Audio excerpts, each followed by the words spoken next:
हर हर महादेव मित्रों, this is Darshan Khare reporting live from ekatwamacademy.com। और आज एक मैं इंफॉर्मेटिव वीडियो आपके लिए लेके आ रहा हूं कि आपने सीए इंटर के क्लासेस किस प्रकार से सिलेक्ट करने चाहिए। ऑब्वियस सी बात है, ये क्लासेस के अंदर मैं बेसिक प्रमोशनल एक्टिविटी के लिए नहीं बट इंफॉर्मेटिव एक्टिविटी के लिए आ रहा हूं और सभी सब्जेक्ट्स के लिए मैं गाइड करने के लिए आ रहा हूं। तो एक छोटी सी कुर्सी पकड़ लीजिए, टेबल पकड़ लीजिए और 5-10 मिनट के लिए डिटेल में वीडियो देखिए। हो सकता है 10 मिनट का वीडियो आपके अगले 9 महीने, अगला 1 साल आपका बचा सके। सो स्टार्ट करते हैं विद द पॉजिटिव नोट। सुनने की और समझने की कोशिश कीजिएगा।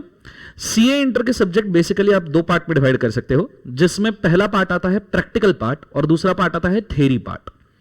अब बेसिकली देखा जाए तो प्रैक्टिकल पार्ट के बारे में मुझे बहुत ज्यादा ज्ञान है ऐसा नहीं, बिकॉज मैंने प्रैक्टिकल सब्जेक्ट सिखाया नहीं है, बट जितना मैंने प्रिपेयर किया है मेरा सीए फाइनल के हिसाब से या सीए इंटर के हिसाब से या सीए कंप्लीट करते वक्त, तो उस हिसाब से मैंने क्या किया है उसके हिसाब से मैं यहां पे आपको गाइड करना चाहूंगा।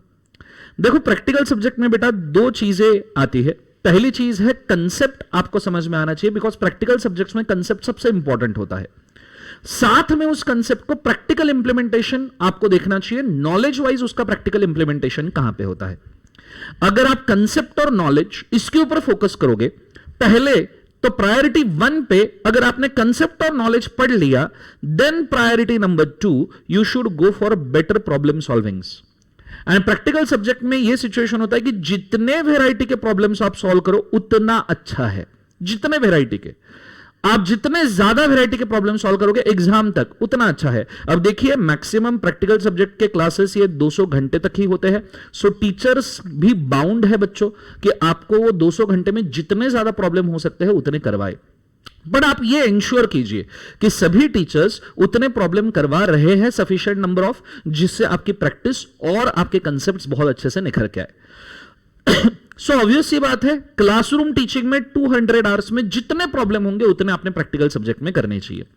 साथ में आपने आपकी एडिशनल मेहनत करनी चाहिए further, if possible up to 150 hours, जिसके अंदर आप एडिशनल प्रॉब्लम सॉल्व करो। तो नियरली 350 से 400 घंटे आपने एक प्रैक्टिकल सब्जेक्ट के लिए देना चाहिए। अब जब मैं ये कहता हूं 350 से 400 घंटे, तो कुछ लोगों की आंखें बड़ी हो जाएगी कि सर 350 से 400 घंटे कैसे देंगे। बच्चा प्लीज बेटा अंडरस्टैंड कीजिएगा, आप जब क्लासरूम टीचिंग करते हो तो एवरेज क्लासरूम टीचिंग इंटर के सब्जेक्ट का हर जगह पे 200 आवर्स होना चाहिए, एवरेज क्लासरूम टीचिंग। उसके सिवा सब्जेक्ट समझाना बहुत मुश्किल होता है। अगर डिटेल्ड में सब्जेक्ट समझाना है तो दिस इज वेरी इसेंशियल।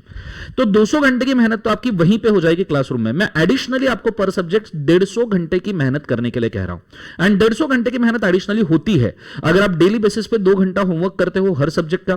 आप प्रिपरेशन लीव जो आपकी 2-3 महीने की होती है, उसके अंदर आप 10 से 12 घंटे का अगर आउटपुट देते हो, लेट्स से आपकी 3 महीने की प्रिपरेशन लीव आपको मिली है, 90 डेज है, 90 डेज 10 घंटा भी अगर आप आउटपुट दे रहे हो, वही खुद 900 आवर्स हो जाते हैं।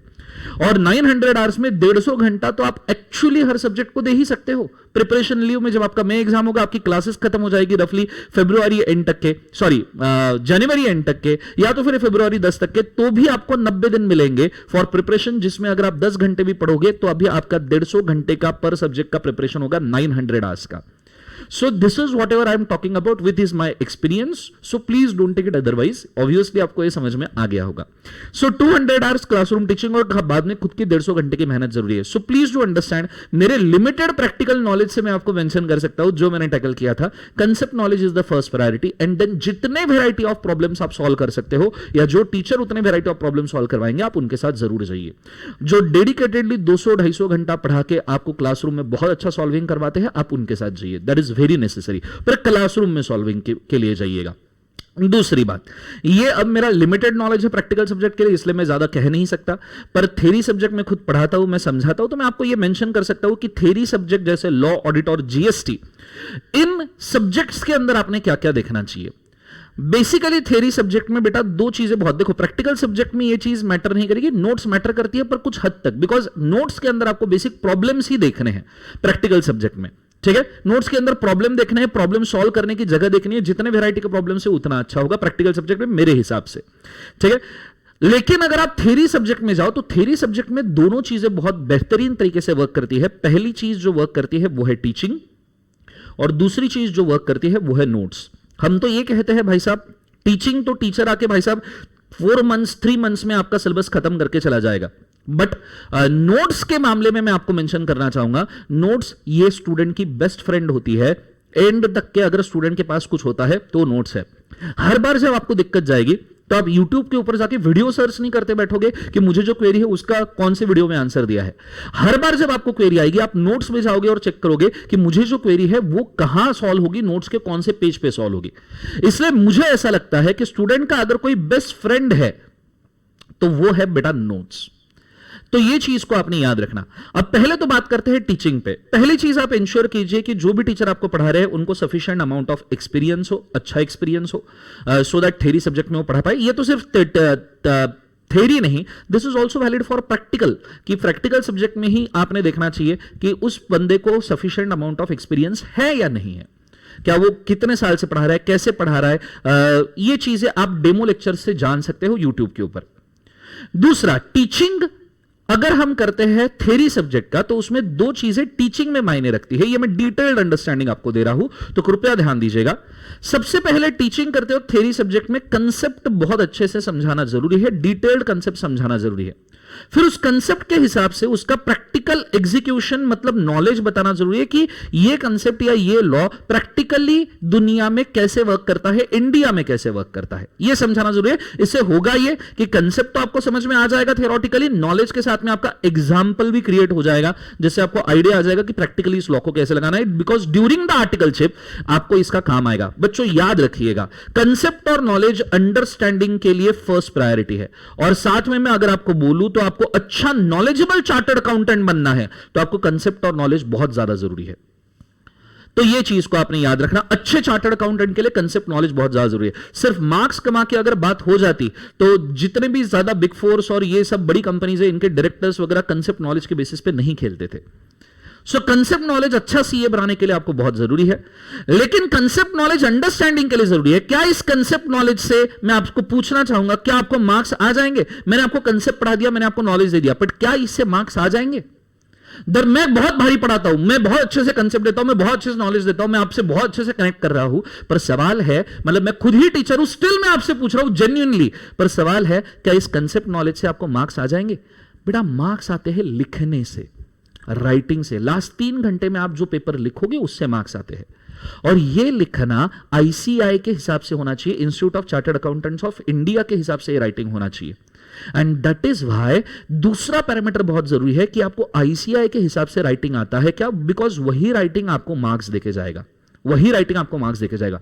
मतलब आप ऐसा समझिए कि आप अगर लेट्स से मतलब नॉर्मली ऐसा सिचुएशन है कि अगर आपको 500-600 जैसे इंस्टीट्यूट के ही लगभग 600-700 पेजेस के 3 मॉड्यूल्स है, ज्यादा ही पर कम नहीं, इंस्टीट्यूट का आईसीआई के ही मॉड्यूल 600-700 पेजेस के 3 मॉड्यूल्स है, ठीक है।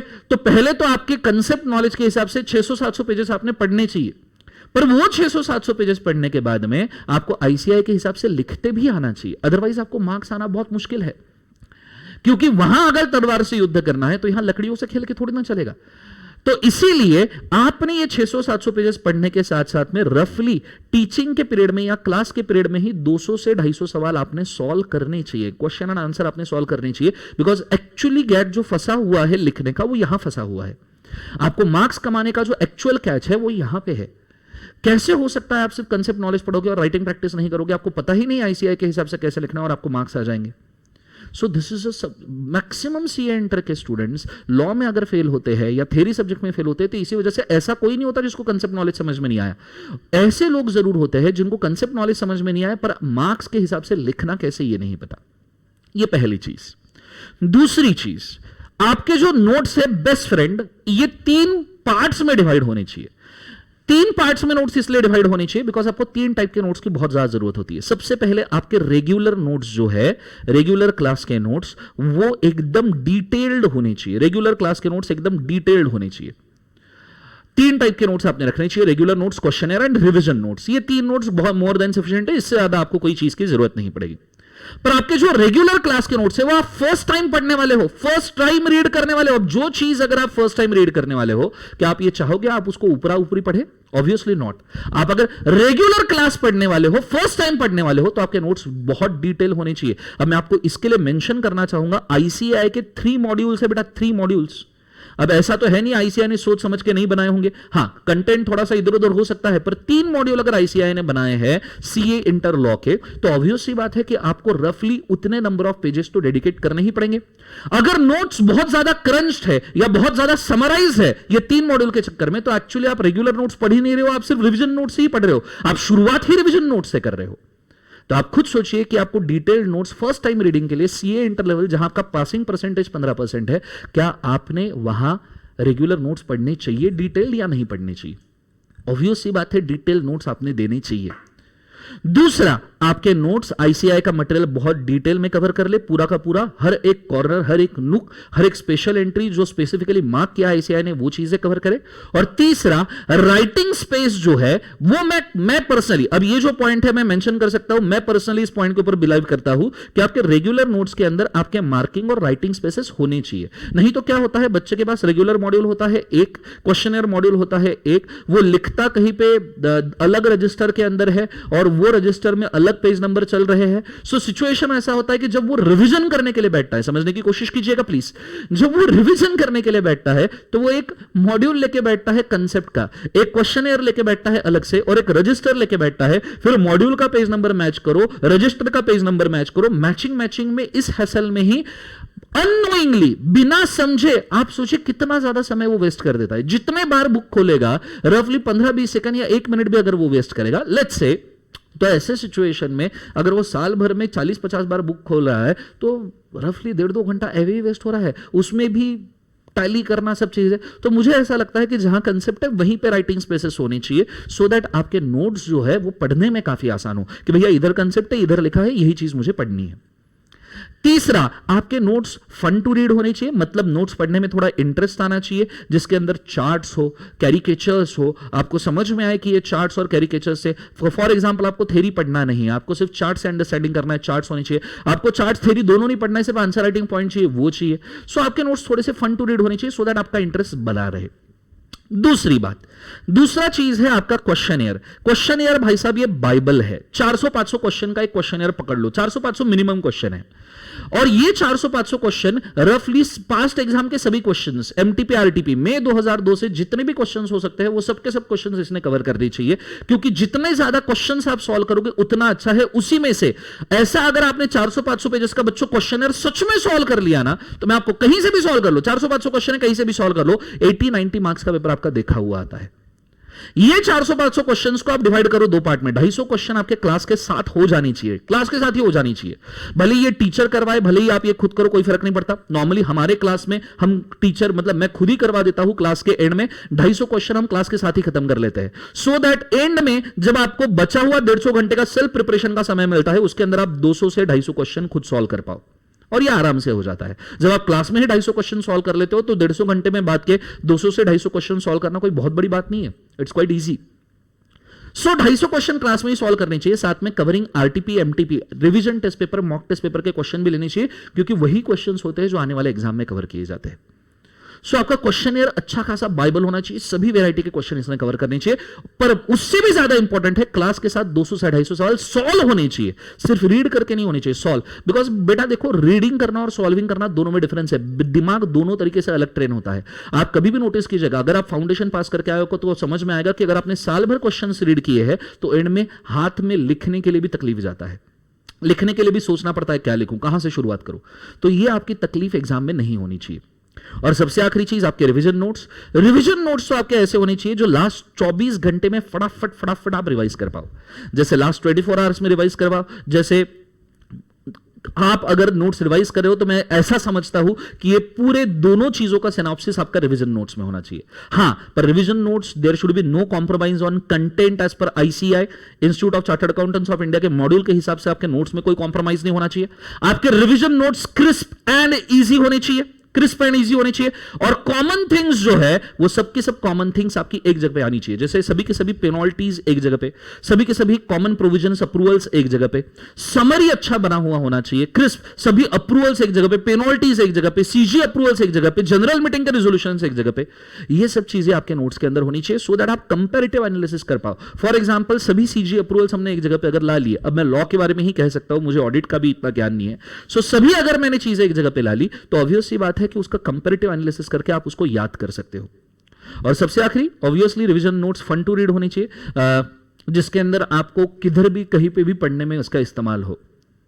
बस इतने पैरामीटर्स आप टिक कीजिए, आपकी क्लासेस अच्छी रहेगी। मैं मेरे तरफ से आपको बेस्ट ऑफ लक बोलना चाहता हूं। इन केस अगर आप मेरे क्लासेस ज्वाइन करना चाहते हो तो हम इनमें से हर पैरामीटर टिक कर लेते हैं, ठीक है। उसके लिए ऑब्वियसली मैंने डिटेल वीडियो अलग से बनाया है, जैसे मैंने मेंशन किया कि इस वीडियो में हम उसको प्रमोट नहीं करेंगे, ये सिर्फ इंफॉर्मेटिव वीडियो है सो दैट बच्चा इंफॉर्म्ड डिसीजन मेकिंग कर पाए। तो we are not doing the same. So obvious सी बात है, अगर आपको मेरे क्लास का डिटेल वीडियो, हम कैसे बुक्स देते हैं या हम कैसे नोट्स देते हैं, हम कैसे लेक्चर्स लेते हैं, ये अगर आपको देखना है तो नीचे मैंने एक वीडियो का लिंक दिया है, नोट्स का लिंक दिया है। वो सभी नोट्स, सभी वीडियोस, ये सभी पैरामीटर्स को टिक करते हैं। आई होप सो कि इससे आपके क्लास सिलेक्शन में और आपके प्रिपरेशन में बहुत अच्छा बदलाव होगा या बहुत अच्छा एडवांटेज क्रिएट होगा। और अगर वो इस 10 मिनट की वीडियो से एडवांटेज क्रिएट होता है तो मैं खुद को खुश नसीब मानूंगा। आप भली क्लास किधर भी ज्वाइन कीजिए, but it is genuine request कि आप ये ट्राई कीजिए कि ये सभी पैरामीटर्स बहुत अच्छे तरीके से टिक हो। अदरवाइज बाद में अगर आप क्लास ज्वाइन कर लोगे और थोड़ी दिक्कत जाएगी तो आपका कॉन्फिडेंस थोड़ा हिला हुआ रहेगा। बस that's it, this is all the same. I hope so you understand well. किसी को डिटेल वीडियो चाहिए तो नीचे दिया है, कृपया देख लीजिएगा। Thank you so much. Good day, god bless you. ओम नमः शिवाय।